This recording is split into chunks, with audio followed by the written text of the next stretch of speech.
Hi, this is another episode of Secrets Men's Beauty Business, third episode out of 4 where I discuss the topic of skincare. So today I'll be talking about the moisturizing phase in a good skincare regime. So moisturizers is probably the most purchased product in all skincare products. Probably the first product that someone is likely to go for when starting to purchase good skincare. Now, there's a lot of science that went into developing quality skincare. There's a lot of bad skincare. There's a lot of excessively priced skincare, moisturizers on the market. So I'll just describe to you the basics of what to look for. Now, first, there's a misconception about moisturizers that comes from actually assessing the dryness of the skin. So there's two characteristics that are confused with one another. One is dehydration, which relates to the lack of water content in the skin. And then there's the dryness of the skin, which is the lack of production in oils. So that a dry skin is something that is permanently present. So you either have an oily skin or a drier type of skin, but both can be either well hydrated. The level of hydration can vary depending on the period of the year or the condition of the skin or the care that the skin has been given to the skin. So you can have an oily, dehydrated skin, and you can have a dry skin that is also dry, dehydrated skin that is also dry, as in doesn't produce enough oil. So these different characteristics are best addressed or assessed by a professional.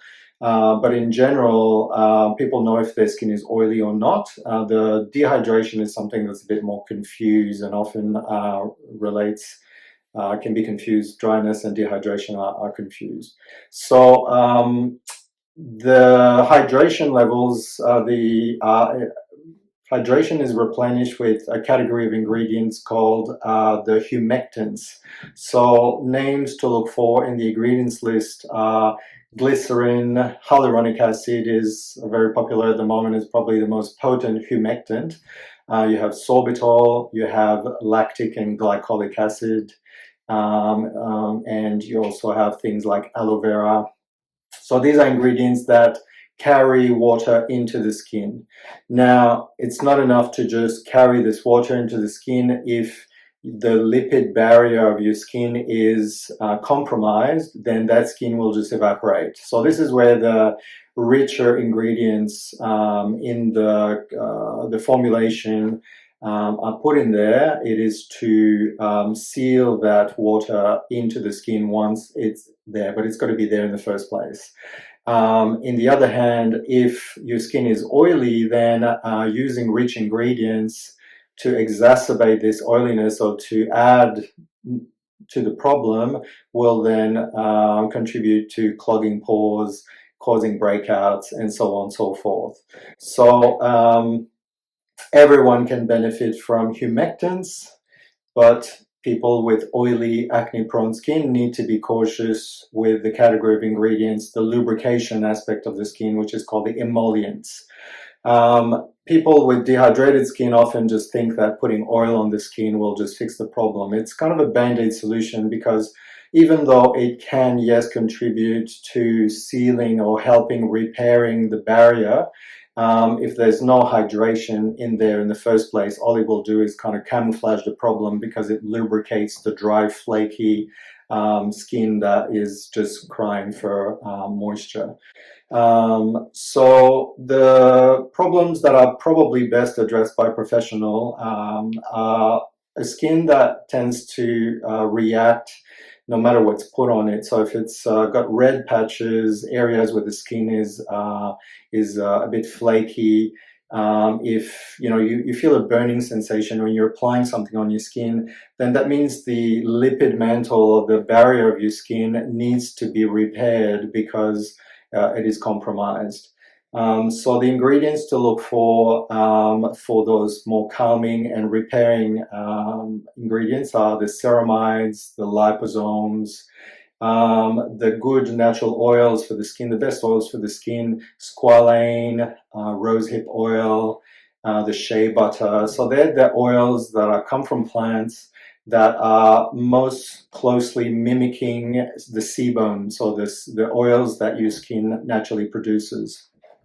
The ones that are very popular, but unfortunately not as good as, and I'm going to be crucified for that, coconut oil. Coconut oil might be okay, acceptable on the body, but it's quite pore clogging, so it's considered highly comedogenic, so it will contribute to clogging your pores.